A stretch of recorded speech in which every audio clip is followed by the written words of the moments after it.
अस्सलामुअलैकुम जी, मेरा नाम मामून तैयब है and this chapter is club accounting, non profit organisation या not for profit organisation, O levels के लिए रेलिवेंट। देखिए, दो तरह की ऑर्गेनाइजेशंस होती हैं। वो ऑर्गेनाइजेशंस जो पैसे कमाने के लिए बनती हैं, जिनका इंटेंशन पैसे कमाना होता है, और कुछ बिजनेसेस और कुछ एंटिटीज़ ऐसी होती हैं जिनका पैसा कमाना पर्सपेक्टिव प्रॉफिट ओरिएंटेशन उनका ऑब्जेक्टिव नहीं होता, और वो सिर्फ इसलिए बनाई जाती हैं या ताकि सर्व कर सकें कम्युनिटी को या सोसाइटी को, और वो एक कॉमन रिक्रिएशनल एक्टिविटी का प्लेटफॉर्म बनाने के लिए, प्रोवाइड करने के लिए बनाई जाती हैं सोसाइटी के किसी पर्टिकुलर ग्रुप को या ओवरऑल सोसाइटी के एट लार्ज सर्व करने के लिए बनाई जाती हैं। और स्पेसिफिकली स्पीकिंग, हम अगर कोर्स की बात करें तो क्लब्स उसके अंदर आते हैं, जो कि नॉन प्रॉफिट ऑर्गेनाइजेशन है, जिनका पर्पस पैसा कमाना नहीं होता। और ये जो बनते हैं वो सिर्फ इस पर्सपेक्टिव से बनते हैं कि जी एक रिक्रिएशनल एक्टिविटी का प्लेटफॉर्म प्रोवाइड किया जा सके अपने मेंबर्स को, जो उस क्लब के मेंबर हैं उनको, उनको प्रोवाइड किया जा सके। तो जो क्लब्स हैं वो होते क्या हैं? नॉन प्रॉफिट ऑर्गेनाइजेशंस होते हैं, not created establish form with an intention to make profit. अब होता ये है अकाउंटिंग पॉइंट ऑफ व्यू से कि double entry system, every transaction has two effects, debit and credit. Double entry system आपको follow करना होता है, चाहे आप बिजनेस कर रहे हो या चाहे आप एक नॉन प्रॉफिट ऑर्गेनाइजेशन रन कर रहे हो। ठीक है? तो दोनों में से कोई भी आप अर्न कर रहे हो, रन कर रहे हो, डबल एंट्री सिस्टम तो आपने फॉलो करना है। Every transaction will have two effects debit. जब डबल एंट्री सिस्टम फॉलो करना है तो फिर नॉन प्रॉफिट ऑर्गेनाइजेशन की जो अकाउंटिंग है वो किस तरह प्रॉफिट बेस्ड ऑर्गेनाइजेशन यानी बिजनेस ऑर्गेनाइजेशन की अकाउंटिंग से डिफर करेगी?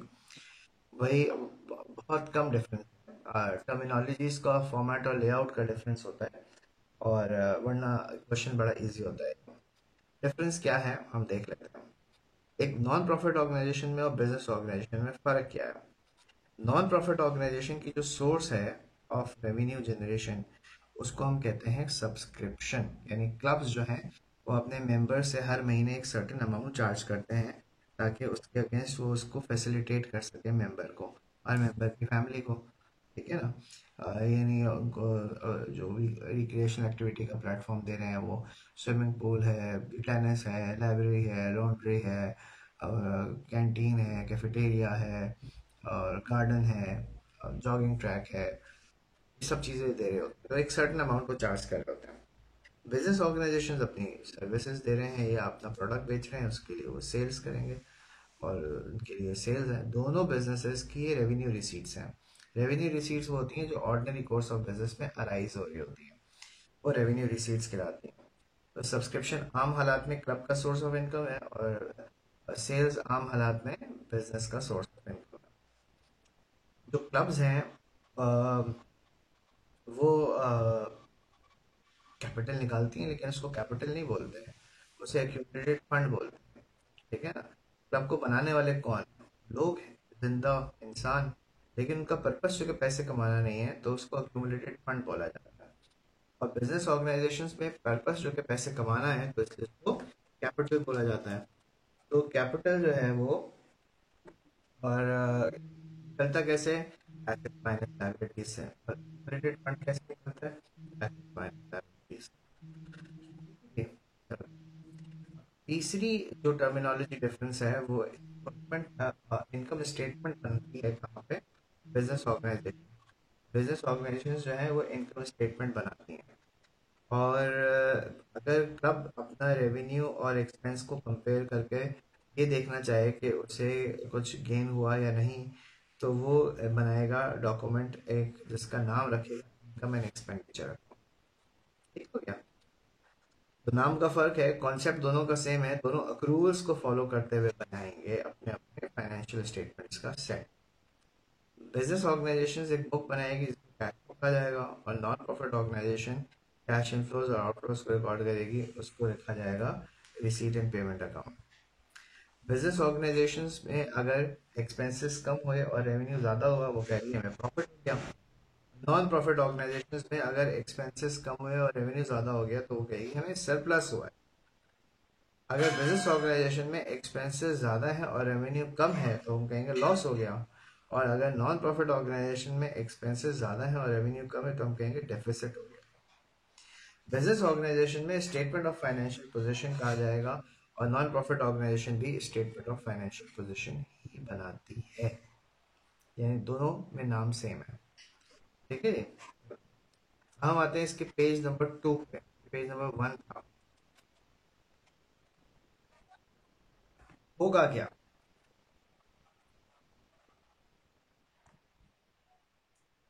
होगा ये कि आपको क्वेश्चन में गिवन होगा रिसीट एंड पेमेंट अकाउंट, ठीक है, और opening closing assets and liability. तो अरे ये क्या, ये इन्फॉर्मेशन तो बिल्कुल वैसी है जैसी इनकम्प्लीट रिकॉर्ड की इन्फॉर्मेशन थी। वहां भी ओपनिंग क्लोजिंग एसेट्स और लायबिलिटीज थे, वहां भी कैश बुक था। तो भाई इनकम्प्लीट रिकॉर्ड और क्लब अकाउंट ऑलमोस्ट तकरीबन तकरीबन मिलते जुलते से हैं। कॉन्सेप्ट में भी बहुत सारे ऐसे पास पेपर्स के आप आपके क्वेश्चन कहेंगे जो लिखा क्लब होता है निकलते इनकम्प्लीट रिकॉर्ड है, ठीक है ना। और इनकम्प्लीट रिकॉर्ड होते हैं और वो क्लब निकल आते हैं, तो ये अंडरलाइन बेसिस जो है वो सेम है। कॉन्सेप्ट फॉर्मेट अलग अलग है, कॉन्सेप्ट जहाँ सेम है। तो ये चैप्टर बहुत आसान चैप्टर है, इसमें कोई ज़्यादा दम शम नहीं है। दम तो नहीं 3 चैप्टर्स में है, अक्रूवल, प्रीपेमेंट, डिप्रिसिएशन और बैड डेट्स। ये चैप्टर्स कर लें आपके लिए जान छूट जाएगी, आसान है बाकी सब। रिक्वायर्ड में आप क्या कर रहे हैं, इनकम एंड एक्सपेंडिचर अकाउंट क्या बना रहे हैं आप, इनकम एंड एक्सपेंडिचर अकाउंट, ये आपसे पूछ लिया। और क्या पूछा उसने, स्टेटमेंट ऑफ फाइनेंशियल पोजीशन, ये आपसे पूछी उसने। अब क्लब का इनकम एंड एक्सपेंडिचर अकाउंट कैसे बनेगा, Karachi club income and expenditure account आपने लिखा फॉर द ईयर 2000। अब क्लब की जो इनकम है वो रिसीट्स एंड पेमेंट अकाउंट से, रिसीट साइड से आपको आइडिया हो जाएगा क्लब की इनकम क्या है। क्लब की जो मेन सोर्स ऑफ इनकम होती है वो सब्सक्रिप्शन है। क्लब का जो बार प्रॉफिट है और जो रिफ्रेशमेंट प्रॉफिट है वो भी क्लब की इनकम है। और क्लब की जो डोनेशन है वो भी क्लब की इनकम है। क्लब की और 50,000 इनकम हो सकती है। फॉर एग्जांपल क्लब ने कॉन्सर्ट कराया, पैसे आए, इनकम है। क्लब ने कोई कंपटीशन करा दिया और दूसरे क्लब के साथ मिलके कोई कंपटीशन, पैसे आ गए इसका एक्स्ट्रा, वो भी प्रॉफिट हो गया, वो भी इनकम है। लेकिन क्लब की जो इनकम्स हैं वो आपको रिसीट साइड से आइडिया हो जाएगा। दो चीज़ें क्लब की इनकम नहीं है जो किसी बिजनेस की इनकम नहीं होती, और वो होती है कैपिटल रिसीट्स। यानी अगर किसी ने लोन लिया है तो वो क्लब की इनकम नहीं है, और अगर क्लब ने कोई नॉन करंट एसेट बेचा है तो वो क्लब की इनकम नहीं है। पैसे जो क्या है वो क्लब की इनकम नहीं है। हाँ, अगर उसको नेट बुक वैल्यू से ज़्यादा है बेचा है तो जो अमाउंट बचती है एक्स्ट्रा है वो क्लब की इनकम है, जो कि नॉर्मल तरीके से सोल ट्रेडर में भी होता है। तो सोल ट्रेडर एंड एडजस्टमेंट्स वाले सवाल जिसके पक्के हैं उसको कॉन्सेप्ट वहीं अप्लाई हो रहे हैं, ये वाले भी, ये वो वाले कॉन्सेप्ट भी यहीं अप्लाई हो रहे हैं। अब ये एक्सपेंसेस पे आ जाते हैं। एक्सपेंसेस जितने नॉन प्रॉफिट ऑर्गेनाइजेशन के जो हेड होते हैं एक्सपेंसेस के, वही होंगे ना जो प्रॉफिट बेस्ड ऑर्गेनाइजेशन के होंगे।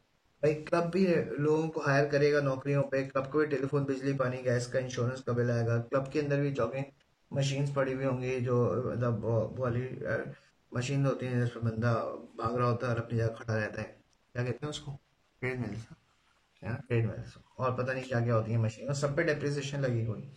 और क्लब के कुछ मेंबर्स ऐसे भी होते हैं, जैसे बिजनेस के भी कुछ कस्टमर्स ऐसे होते हैं जो कहते हैं कि भाई हम पैसे वैसे नहीं दे रहे, टाटा बाय बाय। तो क्लब के भी कुछ मेंबर्स ऐसे हो सकते हैं जो ये कहें कि भाई हम पैसे नहीं दे रहे, टाटा बाय बाय, तो आप सब्सक्रिप्शन रिटर्न ऑफ। तो इसका मतलब है कि सब चीज़ें तो वही हैं, बस इसमें कैलकुलेशन आपको करनी पड़ेगी। तो आपने अपने इनकम में से अपने एक्सपेंसेस माइनस कर दिए, तो या तो फायदा है या नुकसान है। फायदा है तो सरप्लस, नुकसान है तो डेफिसिट। ठीक है जी। फोटो मिल जाएंगी इसकी, आपको रजिस्टर पे कॉपी करना होगा इसको। ठीक हो गया। आगे चलो, अब मसला है सब्सक्रिप्शन निकालनी है। सब्सक्रिप्शन कैसे निकालेंगे, सब्सक्रिप्शन हम कैसे निकालेंगे भाई, सब्सक्रिप्शन का टी अकाउंट खोलेंगे। जी हाँ, अक्रूवल एंड प्री पेमेंट का जिसका चैप्टर पक्का है उसके लिए कोई मसला नहीं। जैसे रेंट रिसीव, कमीशन रिसीव और इंटरेस्ट रिसीव का अकाउंट बनाते थे, वैसे ही सब्सक्रिप्शन रिसीव का भी अकाउंट बनेंगे, यानी सब्सक्रिप्शन का भी अकाउंट बनेगा। आपा का रूल अप्लाई हो जाएगा, arrear due but not yet receive beginning given होगा, prepaid not due but received given होगा। एरियर डेबिट साइड पे आएगा इसलिए कि एसेट है, और प्रीपेड क्रेडिट साइड पे आएगा इसलिए कि आपने एडवांस में सब्सक्रिप्शन किसी से ले ली, आपकी लायबिलिटी है। एरिया डेबिट पे आएगा बिगनिंग, तो एरिया एंडिंग क्रेडिट पे आ जाएगा। प्रीपेड बिगनिंग यहाँ आएगा, प्रीपेड एंडिंग यहाँ आ जाएगा। ठीक है जी। कैश रिसीव हुआ है तो कैश डेबिट, सब्सक्रिप्शन क्रेडिट। ठीक है जी। और अगर कोई सब्सक्रिप्शन रिटर्न ऑफ हुई है तो यहाँ आ जाएगी। इन सबको ऐड करेंगे, ये और ये लेस करेंगे तो ये डिफरेंस है, that is called income and expenditure. ये कैरेट डाउन ब्रॉट डाउन बन जाएगा, और ये कैरेट डाउन ब्रॉट डाउन बन जाएगा। ठीक है जी। ये जो अमाउंट आएगी, ये अमाउंट आपकी इनकम की बन जाएगी, that is called subscription income. और ये आप अपने इनकम एंड एक्सपेंडिचर अकाउंट में डाल देंगे। ठीक है। लोग में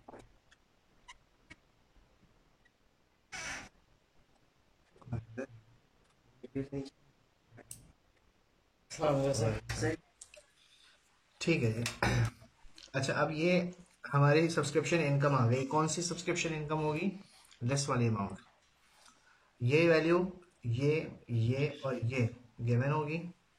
बिगनिंग एरियर और बिगनिंग एंडिंग, बिगनिंग एरियर भी गिवन होगा और एंडिंग प्रीपेड भी गिवन होगा। डिफरेंस दिया आएगा और ये आपका इनकम एंड एक्सपेंडिचर अकाउंट में आ जाएगा। ये अमाउंट जब इनकम एंड एक्सपेंडिचर अकाउंट में जाएगी, ये आपकी वो होगी जो आपने इनकम में रिकॉर्ड की होगी। यानी अगर हम पहले पेज पे आ जाएं, तो पहले पेज पे हमारी जो सब्सक्रिप्शन के नाम से अमाउंट आएगी, वो होगी जो हमने कैलकुलेट की होगी यहाँ से, यहाँ से। अब ज़रूरी नहीं है कि सारी वैल्यूज़ गिवन हो सकता है एक दो वैल्यूज़ गिवन हो बाकी ना हो। तरीका यही होगा कि क्रेडिट में से हम डेबिट साइड लेस करेंगे, जो डिफरेंस आएगा that difference will be a subscription income. अब आप एक बात ये समझिए कि क्लब का जो ऑब्जेक्टिव है वो तो प्रॉफिट कमाना नहीं है। क्लब का जो ऑब्जेक्टिव है वो पैसे कमाना नहीं है। ठीक हो गया। लेकिन क्लब के अंदर एक छोटी सी सब एंटिटी हो सकती है, रिफ्रेशमेंट कॉर्नर के नाम से, कैंटीन के नाम से, या ये समझ लें कि बार के नाम से, जिसका पर्पस पैसे कमा रहा हूँ। तो जो उसका प्रॉफिट होगा वो सब्सक्रिप्शन के नीचे इनकम एंड एक्सपेंडिचर अकाउंट में हम लिखेंगे एज बार प्रॉफिट या रिफ्रेशमेंट प्रॉफिट, जैसे कि उसके साथ आप देखिए बार प्रॉफिट और रिफ्रेशमेंट प्रॉफिट। ये कैसे कैलकुलेट होता है? ये कैलकुलेट होगा बाय ट्रेडिंग अकाउंट। और वो ट्रेडिंग अकाउंट कैसे बनेगा? सेल्स की वैल्यू क्वेश्चन में गिवन है, हाँ गिवन है। Less cost of sales, opening inventory given है, गिवन है। ऐड परचेजेस, हाँ जी। लेस क्लोजिंग इन्वेंट्री, हाँ जी। फिर बाहर की जो एक्सपेंसेस हैं वो आपकी कॉस्ट ऑफ सेल्स में ऐड हो जाएंगे। या तो आप बाहर के एक्सपेंसेस और बाहर की इक्विपमेंट की डेप्रिसिएशन इस माइनस करके लिखें, मतलब जैसे आप ट्रेडिंग अकाउंट नॉर्मल बनाते हैं वैसे बनाएं, या आप कॉस्ट ऑफ सेल्स में ऐड कर दें और बाहर की वेजेस और बाहर की इक्विपमेंट की डेप्रिसिएशन, और फिर इस टोटल अमाउंट को अपनी सेल से माइनस कर दें तो ग्रॉस प्रॉफिट। ठीक है। ठीक है। अब ये जो ग्रॉस प्रॉफिट आपके पास आ जाएगा, ये आपका उधर रिकॉर्ड हो जाएगा बाहर के इनकम एंड एक्सपेंडिचर अकाउंट में। Alternative format of trading account, trading account जैसे मैंने अभी बनाया, ऑल्टरनेटिव ये है कि आप सेल्स देखें, opening inventory, purchases, closing inventory, sales में से ये माइनस करें, फिर आपके पास अमाउंट आएगी, उसको आप ग्रॉस प्रॉफिट का नाम ना दीजिए, क्योंकि बाहर के इक्विपमेंट की डिप्रिसिएशन हो गई, बाहर के एक्सपेंसेस हो गए, सैलरी वेजेस हो गए, ये भी डायरेक्ट कॉस्ट है, तो आपने लेस लिखा एक्सपेंसेस, और फिर इस अमाउंट में से ये एक्सपेंसेस माइनस किए तो बाहर का प्रॉफिट आ गया। ये दोनों फॉर्मेट जो हैं वो आप कोई भी फॉर्मेट आप कर सकते हैं for calculating the value of bar profit. उसके बाद फिर आपकी एक फिगर इस क्वेश्चन में मिसिंग होती है, जैसे कंप्लीट रिकॉर्ड में मैंने आपको बताया था मिसिंग होती है, और वो होती है डेप्रिसिएशन। और डेप्रिसिएशन यहाँ वैल्यूएशन मेथड से निकलती है। वैल्यूएशन मेथड में opening inventory, opening equipment, less additions of equipment, less add additions of equipment, less disposals, less closing equipment value, तो आपके पास डेप्रिसिएशन आ जाती है। ये वो डेप्रिसिएशन होती है जो आप अपने इनकम एंड एक्सपेंडिचर अकाउंट में एज एन एक्सपेंस रिकॉर्ड। ठीक है जी। अब इसमें आपको परचेज की वैल्यू मिसिंग होती है। परचेज की वैल्यू कैसे निकलती है? कंट्रोल अकाउंट्स के चैप्टर में जाइए और क्रेडिटर का अकाउंट देखिए जाके। क्रेडिटर बिगनिंग गिवन होता है क्वेश्चन में, एंडिंग क्रेडिटर गिवन होता है, क्योंकि ओपनिंग क्लोजिंग एसेट्स और लायबिलिटीज गिवन होते हैं। आपको रिसीट एंड पेमेंट अकाउंट से ये पता चल जाता है कि बैंक से आपने कितनी पेमेंट की है क्रेडिटर्स को, तो आप अपनी क्रेडिट साइड ऐड करते हैं, डेबिट माइनस करते हैं, तो you get the value of. ठीक है जी। ये मिक्स चैप्टर है जी। अगर आपको सारे चैप्टर्स पता है, कंट्रोल अकाउंट, सोल्ड एडजस्टमेंट्स, आप वाला यानी अक्रूवर्स एंड प्रीपेमेंट, तो ये मिक्स प्लेट है। हर चीज इसमें कैलकुलेट हो रही है दूसरे चैप्टर से और बन रहा है आपका इनकम एंड एक्सपेंडिचर। अब ये मैंने सिस्टम नोट एक लिख दिया, छोटा सा पॉइंट। अगर क्लोजिंग क्रेडिटर्स या ओपनिंग क्रेडिटर्स में से कोई भी एक गिवन हो और क्रेडिटर की अमाउंट पेड गिवन हो, तो आपको कैलकुलेट करनी पड़ती है परचेजेस।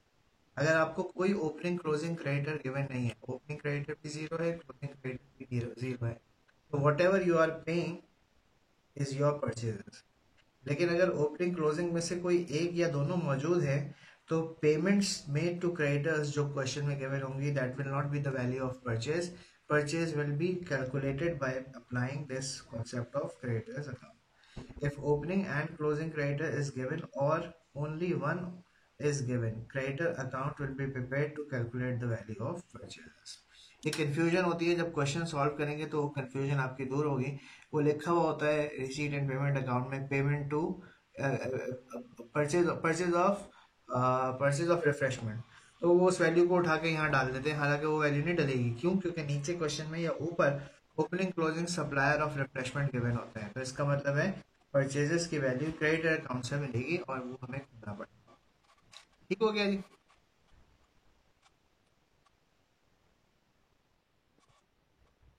आगे आ जाते हैं। अब आ जाते हैं हम स्टेटमेंट ऑफ फाइनेंशियल पोजीशन पर। भाई नॉर्मल तरीके से है statement of financial position. Non current assets हैं, प्रेमिसेस है और मशीन है। करंट एसेट्स में इन्वेंट्री है। डेटर्स नहीं होते हैं इसमें, ट्रेड रिसीवेबल्स की जगह होते हैं subscription area, subscription due but not yet receive. Other receivables यानी prepayment, cash at bank है, कैश इन हैंड है, सब टोटल है। अक्यूमुलेटेड फंड आपको क्वेश्चन में गिवन नहीं होता, निकालना होता है। कैसे? Assets minus liabilities. ठीक है, एसेट्स कौन से? बिगनिंग माइनस लायबिलिटीज कौन सी? Beginning. Assets beginning minus liabilities beginning is equal to accumulated fund. Surplus add हो जाएगा अगर तो कोई डोनेशन है, गिफ्ट मिला है और वो किसी इस पर्पस के लिए मिला है कि आपने कोई पर्पस है स्पेसिफिकली उसका, यानी आपने कोई पार्किंग एरिया खरीदना है या आपने कोई जिम बनाना है, तो वो डोनेशन आपकी इनकम में नहीं जाएगा क्योंकि वो आपकी कैपिटल रिसीट हो जाएगी। आप उसको अपनी इनकम में नहीं डालेंगे बल्कि यहाँ ऐड करेंगे, क्वेश्चन में वजाहत के साथ होती है। अगर सरप्लस की बजाय डेफिसिट होगा तो लेस होगा, ये वैल्यू आ जाएगी और उसमें फिर नॉन करंट लायबिलिटीज और करंट लायबिलिटीज ऐड हो जाएंगी जैसे नॉर्मल होती हैं। नॉन करंट लायबिलिटीज में सोल्ड रिटायरमेंट वेंचर्स होते थे, यहाँ लोन फ्रॉम मेंबर्स हो।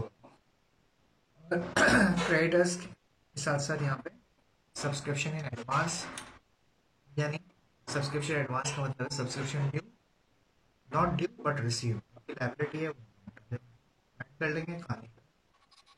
ठीक है जी। अब आप आ जाइए जी स्टेटमेंट ऑफ अफेयर्स के ऊपर। Beginning assets minus beginning liabilities आपको पता है ना, तो ये बिगनिंग एसेट्स हैं, टक टक टक। बिगनिंग लायबिलिटीज टक टक टक टक टक माइनस किया, अक्यूमुलेटेड फंड आ गया। ठीक है ना। अगर आपसे वो कहे स्टेटमेंट ऑफ अफेयर्स बनाओ 7 नंबर में, 11 नंबर में, तो बनाएंगे। अगर कहे ही नहीं तो आप क्या करेंगे? टोटल एसेट्स ब्रैकेट खोला, less total liability, direct credit fund की वैल्यू निकाली और स्टेटमेंट में डाल दी। गिफ्ट और डोनेशन एंट्री टिकट कलेक्शन के बारे में मैंने एग्जाम फोकस एक नोट बना दिया है, यानी मैंने तैयारी आपको पूरी करा दी है भाई, बेहतरीन चीज बना के दी है आपको, इससे अच्छी चीज आपको मिलेगी नहीं। हाँ, ये मैं अपनी तारीफ खुद इसलिए करूँगा, मुझे पता है मैंने बहुत अच्छा बनाया।